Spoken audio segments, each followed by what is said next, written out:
friend. We're back. It's been a while since we all sat down. Well, a couple of weeks.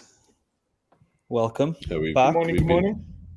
Good morning, guys. We've been globetrotting. That's why. I suppose we can talk a little bit about what the kind of standout points, key takeaways from both conferences, and maybe Dan wants to look at some charts because everything seems to be pumping. So, I mean, it's definitely that meme of that like fat guy where it's went up like 1%, and he's like, ooh. But yeah, do you want to? Is there any key takeaways from Zebu?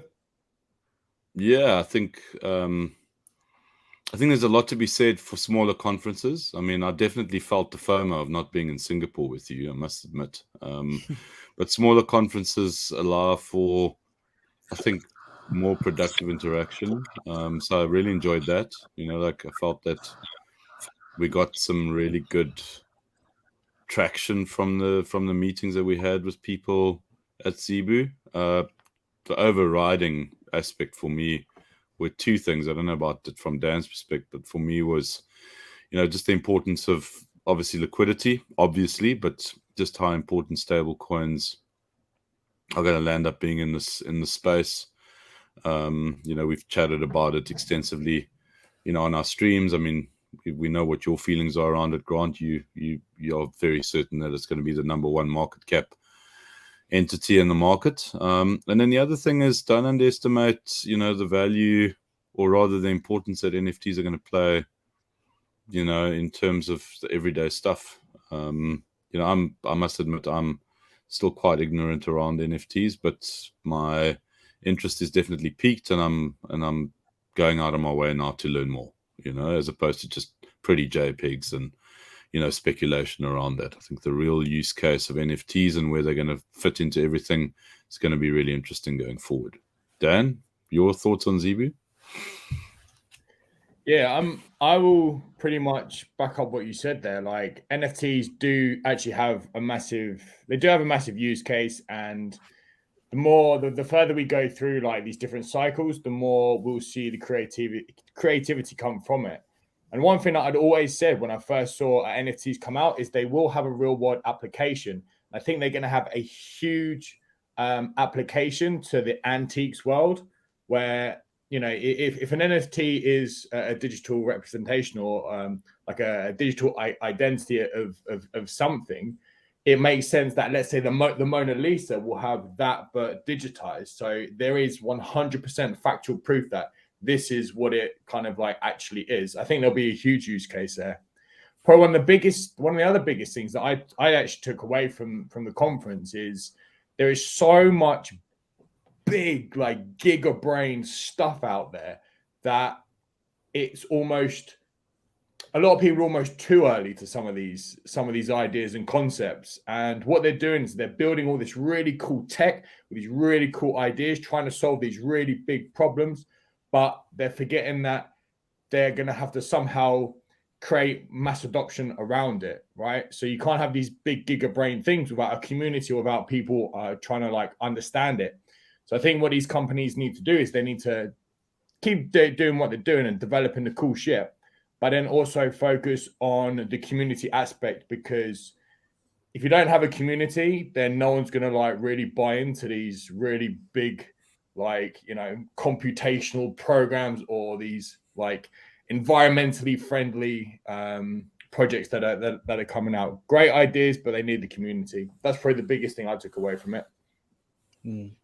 Yeah, I mean, at Singapore and Token 2049, the NFT hype is still real, even though it doesn't reflect kind of in what we're seeing in prices and things. But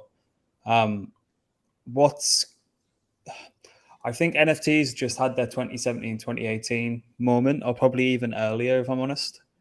I'm really seeing obviously an NFT project has to have a community, and that drives an awful lot of its attention, and it's a real easily tangible thing for kind of new participants to come into the market. And it probably did bring in an awful lot of new participants just because there's this new product. similar to how everyone predicts GameFi will bring in the next kind of wave of people. But what I really liked was there were a lot of side events that were completely exclusive to specific NFT holders, and there was absolutely no way on earth you were actually getting into those without being a holder of that specific project.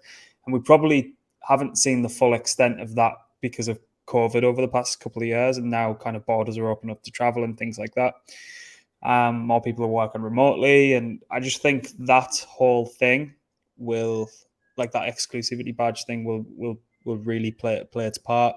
Like if you were to pick up, I don't know, like use Pudgy Penguins for an example, and you use that as an access pass 20 times to these events where usually they've got free drinks, free food, and you know, like and it gave you like different access to all these kind of things. I don't have any Pudgy Penguins, by the way, so I'm not kind of pumping my bags. But the cost basis of that and what you'd actually get out of it just makes complete sense. And if these things start to become more and more valuable for having access passes built into them and things like that, that kind of opened my eyes to see what was actually possible. I know people bang on about it, but that was really cool. Yeah, stablecoins, particularly non-US based stablecoins, was quite a big topic, particularly out in obviously the one in Singapore, out in Asia. So that was quite interesting. It felt like we were in the midst of a bull run, the way everyone was going on, which is great. Kind of ridiculous, but kind of great at the same time. There's a lot of big money sniffing around still. A lot of good talks from a lot of big VCs. A lot of the kind of dumber money you get kind of into the VC landscape and not allocating, whereas like these big boys are looking to allocate. So what does that tell you? Yeah, and I think I've spoken to both of you separately, but I'll just bring it up on here. I think the whole how NFTs integrate into the DeFi landscape is probably going to be one of my strongest convictions over the next 12 to 18 to 24 months. I think we've seen interest from SudoSwap and everything, all the speculation around Xmon and things like that, but I really think there's going to be like that whole 0 to 1 jump in the whole NFT-fi, MetaFi kind of landscape. I even think that might come before GameFi gets its run, because I think it's a natural progression. But yeah, that's kind of my takeaways. I mean, I think the was also quite interesting about Zebu, and just coming into what it is that you're saying around GameFi and when you know, it's always about when. It's like the question that Dan asked on Twitter the other day, and it's also something that he's kind of intimating. I know how he's approaching this thing. By the way, Dan, I know what you're doing with the whole narrative thing, you know, and you know, he asked a question. So what's the next narrative? And it's important to ask that question because, you know, we market commentate, and it's, you know, market commentating is very much a reactive thing to what's going on, because it's obviously you can't like be proactive around something you don't know it's going to happen. It's kind of like, well, I'm going to open a long because I know it's going to go up. No, you don't. You're kind of like guessing that it's going to go up. But narratives are different. You're kind of like, what is the narrative that's coming? And I think that we've obviously alluded to what those might be. But the whole GameFi thing it's such a long-term narrative that, I mean, it's a narrative that will be with us for many months and many years to come. And it definitely is a long-term investment, and it's a long-term play that, you know, like guys who, you know, want to degen and kind of like make their 50x in a month's time. That's not going to happen with GameFi, guys. It's not really how GameFi is going to work. GameFi is, what is your conviction? Do you believe it's a valid narrative? And then, you know, find the appropriate AAA projects or, you know, B-grade projects or whatever you're looking for. You know, everyone has their different preference, but it's not going to be an overnight thing. Is it going to be a thing? Damn right, it's going to be a thing. I think that, from my perspective anyways, I definitely think that it's going to be, but it's not going to be an overnight thing. And that's the thing about what it is that we're doing, right? It's like, what are the narratives? What are their time frames? You know, and then what are the strategies around it? What's my entry point? What's my exit? What am I, you know, all those things that you've got to factor in. but narrative is super important. And I think that's what these conferences do, and that's why we need to be attending them. Is like, you know, what's the hype? What's not the hype? What's really important that people aren't seeing, and what has relevance with all of that stuff going on? Yeah. No, I'd agree with you, Jedi. GameFi will be huge, but it's not ready yet.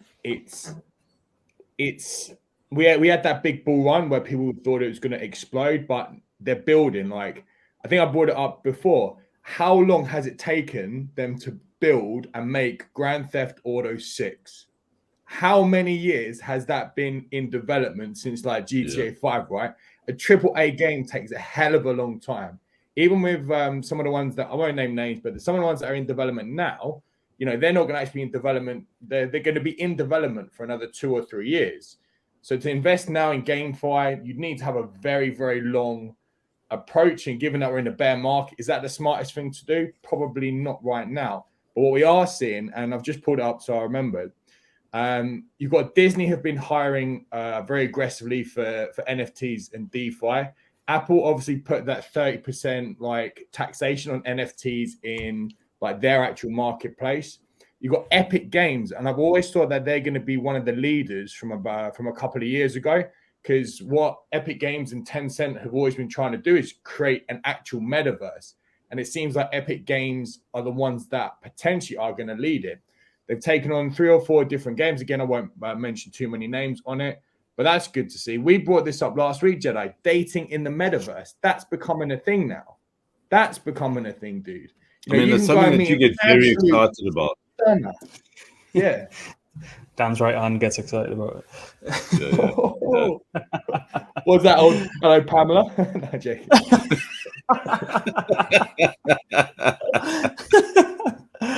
Yeah, I think, yeah, it's quite interesting to see. Spoke to a lot of projects, like, and a lot of kind of VCs that were willing to allocate, and the whole demo video is not going to cut it anymore, unfortunately, which is good for the space. You might have got away with that when, you know, you could throw a dart at anything on CoinGecko and it'd go up 10x overnight. But in this market, like projects that are just looking to be kind of opportunistic and they're not gonna get any capital. Capital's quite dry across the board, from what I can kind of gather. But what is interesting is, for the right product at the right stage, people are definitely interested. There's a project called Disruption X, which is quite interesting, where they've looked at gaming houses that they've been trying to dip their toes into the whole Web3 space. They've got a fully built like AAA game, if you can call it AAA. AAA is just going to be like a complete buzzword. I might get overused a little bit, but so they've got these games. They don't have any kind of interconnectivity to like the blockchain landscape. So Disruption X have just effectively licensed 3 or 4 games, and then they'll effectively build an SDK to integrate that into the games that they've licensed. So they're near enough all already done. And then they're going to do it that way. And I suppose if it funds it that way, if you fund it that way, then you can kind of have a longer time horizon whilst you're licensing games, bring them onto the platform, building a toolkit where if there are games already out there and they want to kind of take their steps into the whole Web3 DeFi GameFi space, then they've got that framework available there to actually do it as well. So I think that was a smarter approach. So it'd be really interested to see how they kind of pan out over the next couple of years. But yeah, I think kind of TLDR, it's everyone is really, really wants that to be a GameFi boom, but I still think we're a long way away. And I think that the NFT-fi, the GameFi kind of shtick will probably come first. I wonder if you know, for the next kind of, you know, upcycle bull run, we're going to have a scenario where it's just not going to be good enough unless you've got a proven track record around the product that you've put out there. So, you know, unless it's just kind of like a no-brainer, like, you know, let's, for example, like providing liquidity, you you know, like kind of like directly into a project, I mean, obviously there'll always be a place for that kind of thing. Fine, that would be, you know, like an overnight success project. But when it comes to the gaming side of it, do you think that, or projects like that, do you think that the market will be a lot more discerning, or do you think it's just going to be back to frickin' the gamble and it doesn't really matter as long as it's, you know, as long as it's hot and we'll go with what's hot? I mean, do you think we'll ever go beyond kind of like that manic side of things where anything goes? Or, no. I mean, where do you see that playing? Do you think it's just going to be this more of the same? Yeah, that's why people who stick around multiple cycles make so much money towards the end, and when they cash out, because they know the mania is coming, and they know, like in this market, if you held a 3x, you'd be a fucking idiot. But when that shit happens and you know it's happening, 3x, and you just kind of get started. You're getting them near enough. We were getting them near enough every day, like last year. I think, you know, that's actually like really interesting. I think we need to actually just constantly remind ourselves, and obviously the community that we're engaging with, that you're here because you've made a conscious decision to be here, as opposed to because, you know, there's mania and there's chaos. So in fact, you're here because you're a little bit of a lunatic. Because the market right now is really, it's only for the real like players. People who actually belong here, I think, are here now. I think you know, if you're asking, like, are we at a point in the market where there are hanger-oners? I think the hanger-oners are long gone.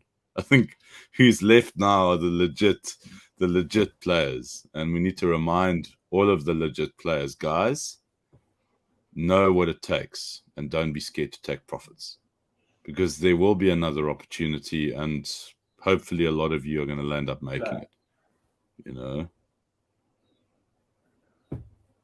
Yeah, you can tell there's no new participants by the inflows and outflows of capital across chains and through dexes to centralized exchanges and things like that. We're literally fighting against each other for now. But you know, there's been a lot smarter people than me that are on the wings calling for like the death of all markets, and there's also been people claiming that now might not be the worst point in time to buy. So what's really interesting is a year ago it was extremely obvious what side of the camp everyone was in, and now you've got really conflicting opinions across the board, which is fantastic. It's not the best for trading, but it's, you know. Yeah. I promise you, bro, when everyone is in disagreement, that's when I start paying attention. That's when I'm interested to see, because that's when the real kind of those, you know, those big fat lines you talk about down on charts, that's when those lines happen. Accumulation, bottoms, tops. That's, you know, when we all start, okay, well, maybe we're not at bottom. No, but we are at the bottom. No, we are. No, we're not. That's what you want. Because it's just a matter of time before it really does establish itself as being the bottom. Even if we know that the bottom is only in when Bored Ape Yacht Club goes to zero. Moving on. What if I think the whole of CT all aboard the Atom train. I still haven't had a chance to read the Atom 2.0 white paper. I don't know if we should probably be covering that, but it just seems that everyone is really warming to the idea of like the app chain thesis. And I'm completely on board with it. And I think I need to really dig down into that Atom 2.0 white paper, but yeah, it's a good time to be an Atom holder, in my opinion. We'll see. Just a bullish engulfing on that weekly it'd be great. Now I am pumping my bags. I mean, is there a narrative beyond the hype post this release? I mean, is it really relevant to the extent that you're expecting that to happen, like truly? I think so, yeah. I mean, I think it definitely underperformed other L1s, if you can even call it that. It did. And that and that was mainly due to obviously Atom not being. It didn't have as much network effect as AVAX, Sol, BNB, and all the others, because it's an internet of blockchains. There's multiple different blockchains that are part of that ecosystem, and you don't necessarily need to. You do need Atom to get over there, but you don't need it for your gas. Protocols building on their own chains don't necessarily need it for all their interactions and everything that happens over there. It's also a little bit confusing for a lot of people. Like, it's not EVM, despite a few projects over there increasing that kind of an EVM infrastructure on Cosmos now, but it definitely didn't perform anywhere near as well. But I think over the long term, it probably will, in my opinion. That might be just be kind of having that recency bias, which it probably am. But I think the whole applications and app specific chains that are designed for a specific purpose, like the whole Say network, it makes sense to have it on its own chain that's built into the Cosmos hub.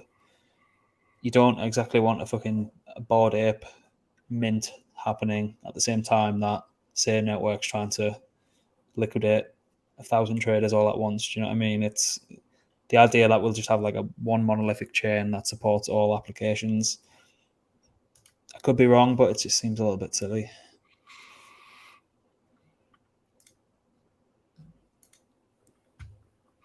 So, I mean, in terms of Cosmos charts comparative to others, can you bring up any other strong performers? I'm just curious to see how kind of the trend is similar or different. Yeah, that's quite different actually. It is completely different.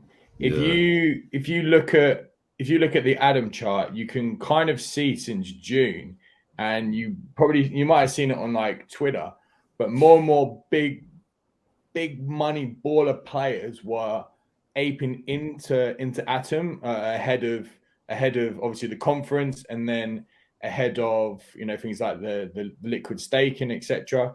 So what I think was happening is in that early June to July period, that's when you had all of the big institutes starting to buy. Then when it comes to around the end of July, I think that's when, or end of July, start of August or middle of August, that's when you had a lot of like retail FOMO kicking in. So like, whoa, look at that. Atom's going up. It's going to keep going up. And then on the weekly, we had 2 weeks from start of the 29th of August and then September 5 is when you really saw it shoot up. So those two massive big dildos there on the weekly. I think that was a lot of retail FOMOing in because they finally done their research to see that the conference was coming, and they're going to release Atom 2.0, new tokenomics, rah, rah, rah. It's going to be really, really good. And I think that's when the retailers got burnt. And then probably some of their institutes would have sold off, and now they're going to pump it up again. Because this chart still looks freaking strong, dude. That's a strong chart, man. Yeah, agreed. That short was actually quite a lot of fun, I think, for quite a lot of people. But I think a couple of those shorts are sitting underwater right now. It'd be interesting to see that profile. But yeah. Yeah, I don't know if you can see on this. So we don't my little tablet. Let's take it out of the thing. You can kind of see where institutes have like bought and sold. No, that's not going to work. It's not going to work. This is how I trade. How mental is that? No, I trade from it's not going to work. 4-year-old Samsung Galaxy tablet. It's not going to work, bro. But no, even on Grant's chart, you can see on the weekly like two massive green dildos. That's institutes and like market makers pushing the price up, and then the 2 weeks after that, you can see them pushing it down. There you go. Actually, 3 weeks after that. Yeah, I had that level. I had that level like marked out, and everything kind of lined up there for me. But I think, and if it doesn't get to an area that is quite obviously going to be bid, that's a bullish sign in my opinion, because people are willing to pay a higher price to front run the area of previous congestion. Do you know what I mean? Yeah. If that makes sense. But we'll see. Like, it's, as I say, it's like 2.5% on the daily. But I think there's just a lot of. It's taken them so long. I think it's been getting built for like what, maybe like 6, 7, 8 years now. And like I've been listening to an awful lot of content around the Cosmos ecosystem recently, and it feels like a lot of their ideas in the early stage, like proof of stake and just a whole host of products that every other chain seems to try to be convergent towards now, and these guys have already had it been around, and they're going to start building that moat with regards to kind of the application specific blockchains in their own ecosystem. So, and that community are like complete diehards as well. There's an awful lot of EVM compatible chains building over there now. So yeah, I think it's good. I really need to look into the whole tokenomic revamp to see where kind of value accrual comes into it, because that was its biggest criticism. But I think those guys have got it nailed now. So, but I need to do a little bit more. I don't like the idea that Link and Atom are pumping together. That's kind of the sign of the apocalypse. But I don't know. You got to love it. Link Marines pump their bags during a bear market, but can't do shit during a bull. It's hilarious. Let's hope that statement you made doesn't come back and bite you in the ass. The doom and gloom between Atom and Link pumping together. Look at this. We've still got some charting from what, 1924. Yeah, 1924. Those are the days. That little pump there kept me interested whilst nothing was happening, and probably wouldn't be doing this now if that didn't happen. No, really? They've got their staking coming out end of year. So their staking comes out in December. So I wouldn't be surprised, like, if towards the end of this month, if there is a big tanker, like if the big whales do load up again. Do we have any idea what the mechanics of that staking will be, or is it just we are going to stake? Hell no, mate. It's just narrative play. That's all it is. That's all crypto is right now. It's an attention economy, right? Like, yes. Something like ALGO. What does ALGO actually do? Well, they partnered with FIFA, so let me go buy some. Because if they're partnering with FIFA for the World Cup, that's definitely good news, right? The use case for ALGO is a partnership with FIFA, and that's it. You're 100%. You are 100% correct. Yeah. I mean, it is quite a pessimistic perspective on things, but you're 100% correct. I mean, hence why I look for the narratives that are coming up, right? Yeah. Isn't it the Fed chain? Imagine if it really was the Fed chain, or is it? I don't know. You hear rumors, but yeah, based on that, Dan, that's probably why Chili's has been performing quite well. Yeah. Yeah, you know, there was a lot of kind of fan tokens as well doing pretty well, but narratives come and go so quickly in a bear as well. You know what's mental? I've not actually seen an England fan token. Now, I don't know if that's a good or bad thing. There's because people would lose a lot of money. There's a load, isn't there? It's like. All right, here we go. Shilling your football team. Let's go. No, but one of my favorite trades of all time was buying the PSG token last year before Messi got announced. Whoa. That was wow, well played. That was when I had time to fucking trade and make way more money than I am now. So so hold on a second. Does that mean we're shutting down Block Mason and we're just going to trade? Is that what we're doing? We're just going to trade football tokens. It's been a hell of a ride, guys. Thanks for joining us. We're out of here. Just joking. Can I pump some my bags? I'm going to do it anyway. It's doing very well, your bag. That's a nice bag, that. Yeah. These guys are going to have a complete overhaul of the tokenomics. It's up like 40% on the day. There's a lot of interesting stuff happening here. They're going to allow individual kind of validator sets for ETH staking, so we could even run a blockmates validator through them if we wanted to. Companies like T-Mobile are going to be running their own ETH validators and things like that. It was just like there was a lot of stuff that wasn't right about the protocol, and they've completely recognized it, and they're going to build everything out to make sure that's correct. There's a few things I also know, but I can't say. I'll tell you off air. You'll probably see them come out in a couple of weeks. So, Grant, are you saying that they've got, essentially what you're saying is they got their house in order, and there's actually like some good things going on here? This isn't just like a periodic pump, that it's likely going to be fairly sustainable. I mean, obviously not financial advice, but so there is a medium to long term play here. That's what you're saying, right? Yeah, absolutely. Even if it's like in a bull market, you can say these really simple narratives of like, if StakeWise is 15 million market cap, what the fuck are Rocket Pool and Lido? No, they're huge. Yeah, Rocket Pool is a monster. It's many multiples higher, and it's worth the bet based on that alone, in my opinion. Particularly if they get their house in order.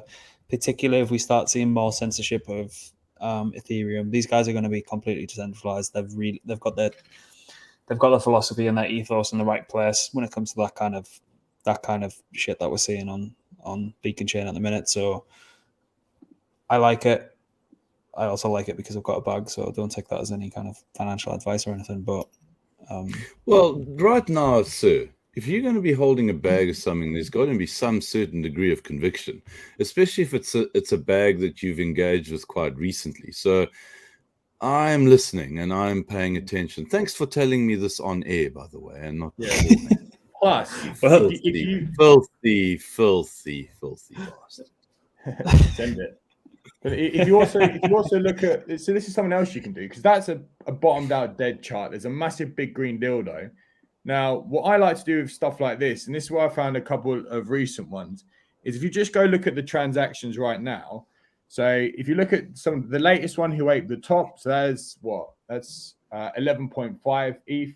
You scroll further down, there's a Chad that aped in 32.5 ETH. Another Chad that aped in 27.4. That's, and excuse my friendship, I got a French surname, it's fine. There's some big dick money flying in right now. Yeah, and there's a reason for that. I mean, there's your alpha for the stream, ladies and gents. You wanted some alpha? Well, here we go. If you're not seeing it, then we can't help you. And I don't have a bag of this stuff. What do I? So I'm going to actually go and cry quietly in the corner. So that's interesting. That account, it's massively stabled up, and then he's just gone and bought a StakeWise position that's half the size of his ETH bag during as you say, in a downturn market. So, take it, leave it, do with it what you want.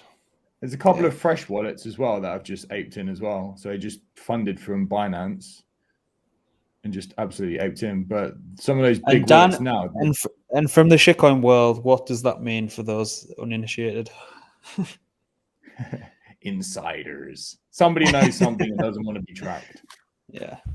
Well, I think Grant just spelled it out in terms of what the inside track is here. These guys are getting their house in order. Yeah, tokenomics are improving. Let's go. That's what's happening. Look, another $20,000 purchase. Yeah. I mean, this thing's definitely finding its mojo, isn't it? Yeah, bro. Something's definitely happened. I clicked on one of this dude's wallet. Like this dude's got 7 figures in there, right?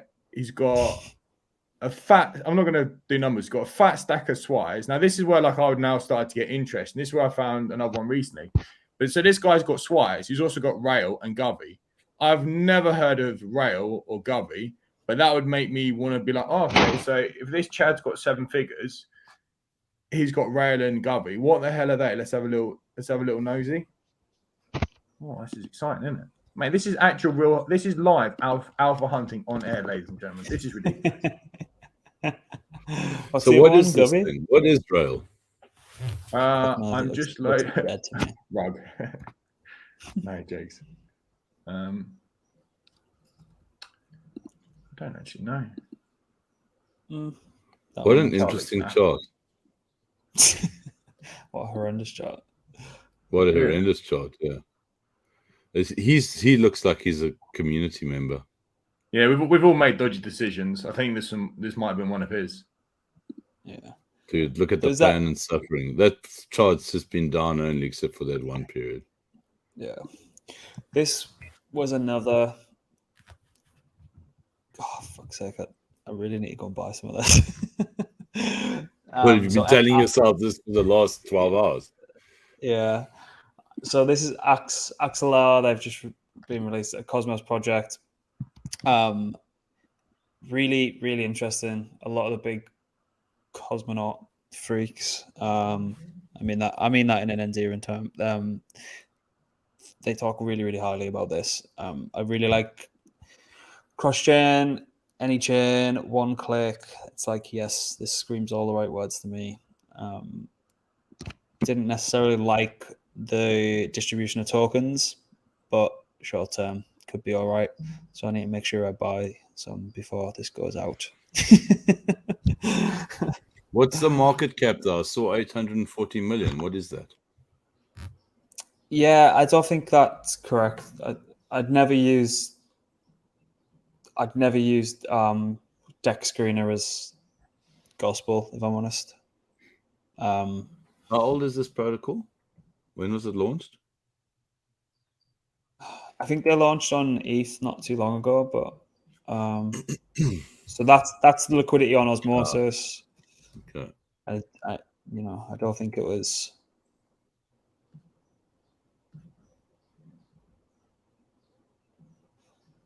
But when it loads, yeah. So it's like the token's been out a couple of days. But yeah, I need to do some more. Oh, Axel, you knew. Fuck you. I need to do some more digging on.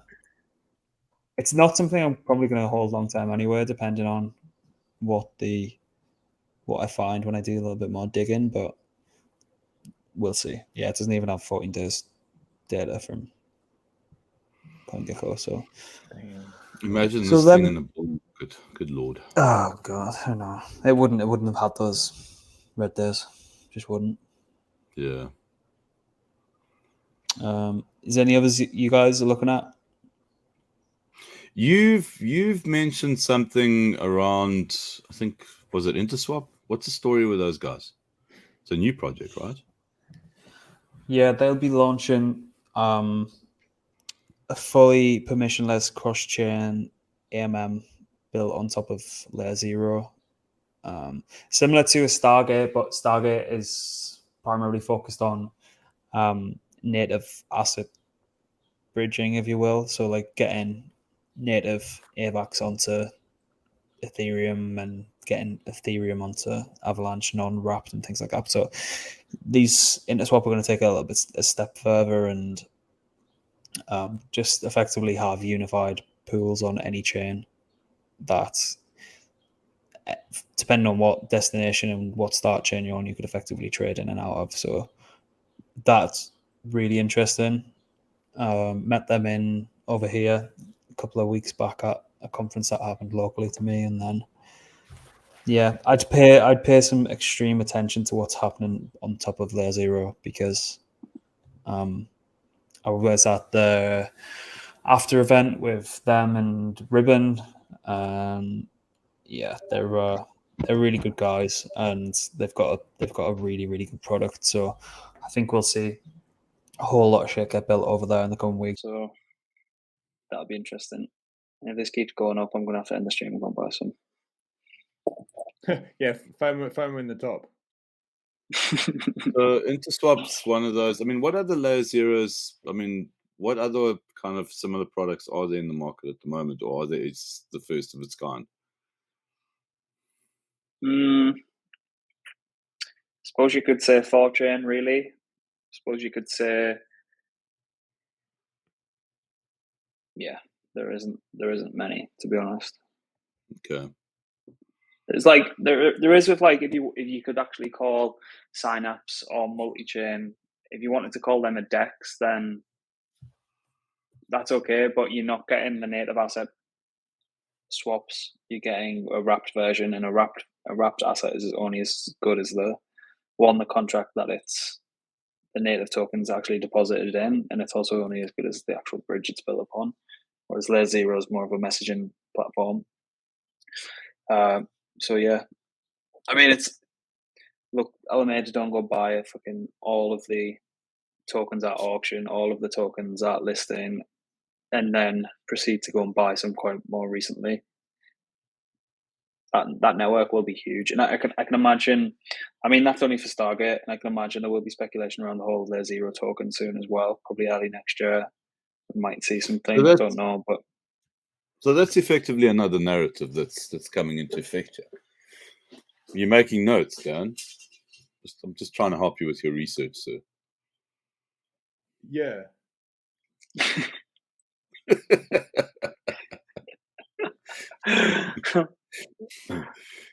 Jack, he's starting. Look, the pennies are dropping there. Look, he's deep in thought. It's like, no, mate, he's not deep in thought. He's buying the XLR. He's buying. That's what he's doing. He's buying. I've clicked. Quickly flicked over. Brilliant. So, just in terms of kind of like paying the rent, and also an important announcement around rental payments. Hero, as one of our sponsors, they are in the middle of launching their beta around their network. So you can get a whitelist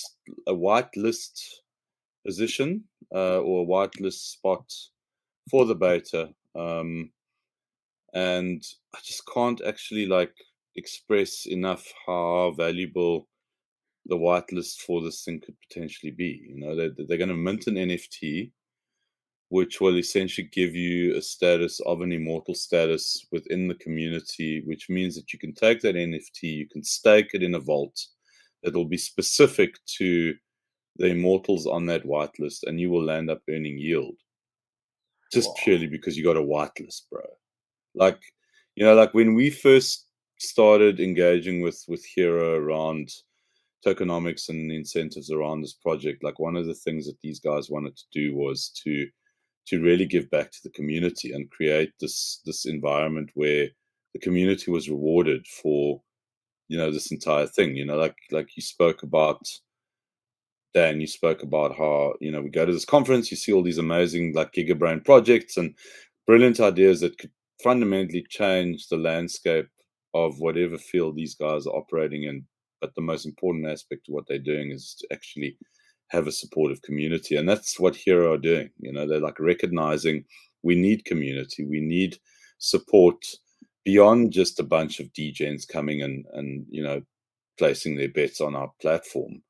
We need a community that are supportive through that period. And now they're giving back. And it's like, you know, if you're a Blockmates community member, guys, there's no freaking trick here. You know, there's no scam. This is like a real opportunity to go and get involved in this thing.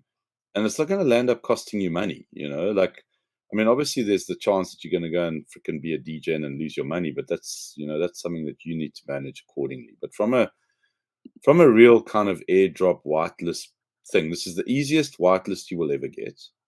And it really, there's maximum benefit. I predict that this NFT is going to be potentially could be worth a lot of money. You know, if this network really takes off and people are using it and there's $1 billion of revenue a day on this thing, think about the fees that are going to get generated from this thing. And those NFTs are going to land up being on the receiving end of it. So it's not going to cost you anything. Go to the Hero website, HXRO.com, get your wallet registered, and that's it, and join their Discord. It really is that simple. And then the second order of business, like and subscribe the channel, please. Give us support, show us the love. We need it so we can carry on doing this kind of stuff, so we can stay at home and talk shit about markets and give you guys alpha. That's all it is. I mean, that's our selfish intention. Yeah, and the newsletter as well. Subscribe. Dan's been doing an excellent job. Yeah, Dan's been kicking that thing. Fuck, it's been amazing. Yeah, and I guess just because I know I went quiet there, but I was looking through that guy's wallet. So that guy's wallet, that's an absolute swise monkey. You put him on Xerion, or Zyron, whatever you want to call it. That homeboy's got over 2.6 million US dollars. He has just, I'm really sorry if I'm shouting you out, bro, but he has just bought an absolute shit NFT that's worth a lot, looks really cool, and it might be connected to one of the things that we've been looking into. It's very, very interesting. He also bought Govey at the bottom. He bought Rail at the top, like a bell end, but he bought Govey at the